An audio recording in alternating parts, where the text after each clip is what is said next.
चलो welcome back to perfect tuition class. Chapter number 4 chemical kinetics. नया topic start करेंगे आज। चैप्टर 4 चलो एक टॉपिक कंप्लीट कर लेते हैं, फिर उसके बाद थ्योरी एग्जाम्पल ही सॉल्व करने हैं हमें पूरे। टॉपिक है आज pseudo first order reaction. Question समझ लो। हाँ, थ्योरी में पूछ सकते हैं ये क्वेश्चन है, 3 मार्क्स की थ्योरी में पूछ सकते हैं ये क्वेश्चन। एक सिंपल सा एग्जांपल ले लेते हैं हम, सुक्रोज का एग्जांपल ले लेते हैं, उसी के हिसाब से पूरी थ्योरी एक्सप्लेन कर लेते हैं। सुक्रोज का एग्जांपल ले रहे हैं C12H22O11। सुक्रोज कैन शुगर या घर पर जो शुगर खाते हैं ना, वही है ये। अब इसका मान लो हाइड्रोलाइसिस हो रहा है, मतलब पानी ऐड कर रहे हैं हम इसमें। तो शुगर के अंदर, कैन शुगर या सुक्रोज के अंदर जैसे ही पानी ऐड करेंगे तो किसमें हाइड्रोलाइज होता है वो C6H12O6, मतलब ग्लूकोज एंड फ्रुक्टोज में वो हाइड्रोलाइज होगा। तो सुक्रोज किस में हाइड्रोलाइज होगा, पॉइंट समझना। एक तो ग्लूकोज होगा और फ्रुक्टोज। बायोलॉजी के अंदर डाइसेकेराइड अगर ध्यान से पढ़ा हो तुमने तो वहाँ पर आएगा ये, नो डाउट। लास्ट चैप्टर में भी आना है केमिस्ट्री के अंदर। केमिस्ट्री का जब लास्ट चैप्टर पढ़ेंगे ना, बायोमोलिक्यूल्स, तो उसमें भी पढ़ेंगे ये डाइसेकेराइड के बारे में। तो सुक्रोज किस में हाइड्रोलाइज होगा, ग्लूकोज एंड फ्रुक्टोज में। अब पॉइंट समझो यहाँ पर क्या है। अगर ये रिएक्शन का मुझे रेट ऑफ रिएक्शन लिखना है तो कैसे लिखते हैं हम generally, rate of reaction is equal to K concentration of sugar and concentration of H2O, ये लिखेंगे ना रेट ऑफ रिएक्शन। दूसरा, ये रिएक्शन की मॉलिक्यूलरिटी कितनी है, रिएक्शन की मॉलिक्यूलरिटी कितनी है बोलो। तो रिएक्शन की मॉलिक्यूलरिटी कितनी लग रही है तुम्हें, एक सुक्रोज का मॉलिक्यूल है और एक H2O का मॉलिक्यूल है। तो ये रिएक्शन की मॉलिक्यूलरिटी अगर तुम फोकस करो तो कितनी लग रही है, मॉलिक्यूलरिटी 2 है ना।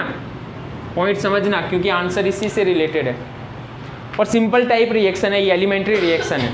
और एलिमेंट्री रिएक्शन के अंदर जनरली स्टोइकियोमेट्री पावर बना लेते हैं।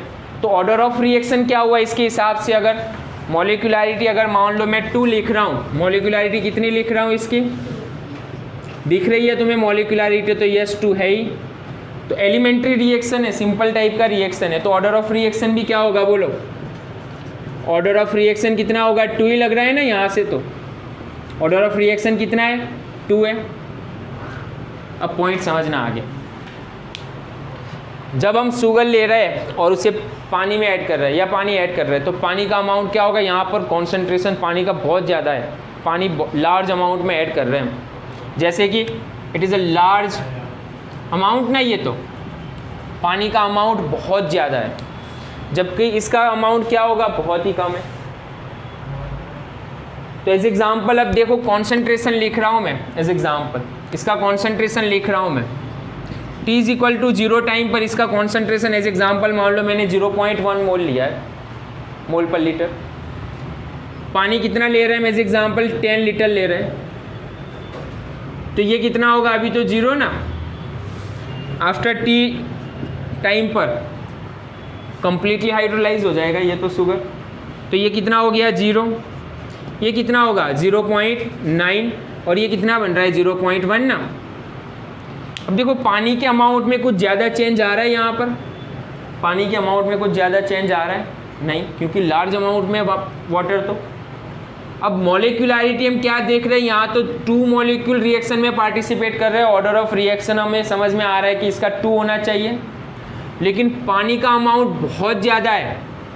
तो पानी का अमाउंट बहुत ज़्यादा होने की वजह से अब ये रिएक्शन की मॉलिक्यूलरिटी या ऑर्डर ऑफ रिएक्शन सिर्फ किस पर डिपेंड करने वाला है, ओनली सुक्रोज के कॉन्सेंट्रेशन पर, क्योंकि इसमें तो इतना ज़्यादा चेंज आ ही नहीं रहा। समझना, ये तो लार्ज अमाउंट के अंदर प्रेजेंस है, तो इसमें इतना कॉन्सेंट्रेशन चेंज ही नहीं हो रहा। तो इसकी वैल्यू हम कैसी लेने वाले हैं, कांस्टेंट ले लेंगे, क्योंकि इसमें तो कोई चेंज ही नहीं है ना। तो इसकी वैल्यू कितनी लेंगे हम यहाँ पर, कांस्टेंट लेने वाले। तो अब इसके लिए रेट ऑफ रिएक्शन कैसे लिखेंगे समझना। तो रेट इज इक्वल टू, ये तो लार्ज अमाउंट में इसकी वैल्यू क्या होनी है, कांस्टेंट, तो शुगर, ओके। अब यहाँ पर मैं एज एग्जाम्पल, वहाँ लिखो यहाँ लिखो, दोनों राइट है, के डैश लिख लेता हूँ मैं। कांस्टेंट को मैंने के डैश से बता दिया। अब नया कांस्टेंट लिखा ना मैंने के, तो के क्या रिप्रेजेंट कर रहा है, के dash and concentration of H2O। देखो इसकी जगह पर, ये दोनों की जगह पर ही मैंने क्या लिखा है, के लिखा ना। अब मॉलिक्यूलरिटी या ऑर्डर ऑफ रिएक्शन निकालो यहाँ से। तो ऑर्डर ऑफ रिएक्शन कितना होगा बोलो इसके लिए, एलिमेंट्री रिएक्शन है तो ऑर्डर ऑफ रिएक्शन कितना हुआ इसका 1। तो इसी को बोलेंगे स्यूडो फर्स्ट ऑर्डर रिएक्शन। तो स्यूडो फर्स्ट ऑर्डर रिएक्शन में क्या होगा, मॉलिक्यूलरिटी तो अगर देखने जाओ तो तुम 2 तो है ही मॉलिक्यूलरिटी, लेकिन रिएक्शन का रेट ऑफ रिएक्शन है ना, जो रिएक्शन में रेट ऑफ रिएक्शन किस पर डिपेंड कर रहा है, टोटल सिर्फ सुक्रोज के कॉन्सेंट्रेशन पर डिपेंड कर रहा है, पानी के कॉन्सेंट्रेशन पर डिपेंड नहीं कर रहा। वो तो सॉल्वेंट है और लार्ज अमाउंट में है वो तो, और उसमें तो चेंजेस भी बहुत कम आ रहा है।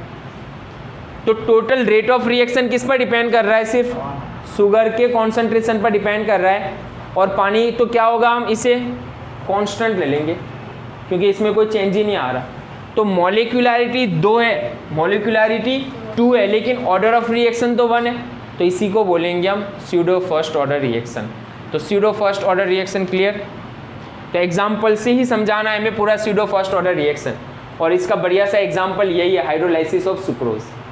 तो एक एग्जाम्पल ये हो गया, समझ रहे हो ना पॉइंट क्या है। एक ही इंपॉर्टेंट स्टेटमेंट है यहाँ पर, लार्ज अमाउंट ऑफ वाटर, और इसमें वाटर के अमाउंट में ज़्यादा चेंज नहीं आएगा, इसमें चेंज आ रहा है। तो रेट ऑफ रिएक्शन सिर्फ ओनली शुगर के कॉन्सेंट्रेशन पर डिपेंड करने वाला है। अब शुगर के कॉन्सेंट्रेशन पर डिपेंड कर रहा है, मॉलिक्यूलरिटी तो नो डाउट 2 है, लेकिन ओरिजिनल ऑर्डर ऑफ रिएक्शन कितना मिला हमें, 1 है। कौन सा देखने में कैसा लग रहा है, सेकंड ऑर्डर का रिएक्शन देखने में लग रहा है, लेकिन रियलिटी में क्या है, ये ओनली एक ही कॉन्सेंट्रेशन पर डिपेंड कर रहा है, सुक्रोज के। तो ऑर्डर ऑफ रिएक्शन क्या होगा इसका, 1।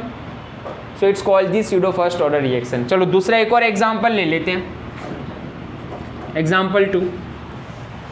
टेक्स्ट बुक के अंदर भी एग्जाम्पल है, ethyl acetate CH3COO C2H5, large amount of water. अगर पानी ज़्यादा अमाउंट में लिया है हमने, यहाँ पर एक्सेस अमाउंट में पानी, तो क्या होगा, यहाँ से चलो इसका हाइड्रोलाइसिस होकर क्या बन रहा है, देखो CH3COOH एसिटिक एसिड, और क्या बन रहा है साथ में एसिटिक एसिड के साथ CH3COOH, और साथ में C2H5OH, मतलब CH3CH2OH, इथेनॉल। पॉइंट समझना, यहाँ पर इंपॉर्टेंट चीज़ क्या है। अगर मैं इसके लिए मॉलिक्यूलरिटी लिखूँ, ये रिएक्शन के लिए समझना, ये रिएक्शन की मॉलिक्यूलरिटी लिखो तो कितनी होगी बोलो, मॉलिक्यूलरिटी 2 ना, लेकिन वाटर क्या है, लार्ज अमाउंट के अंदर है पानी, तो इसकी वैल्यू कितनी होगी, कांस्टेंट होगी।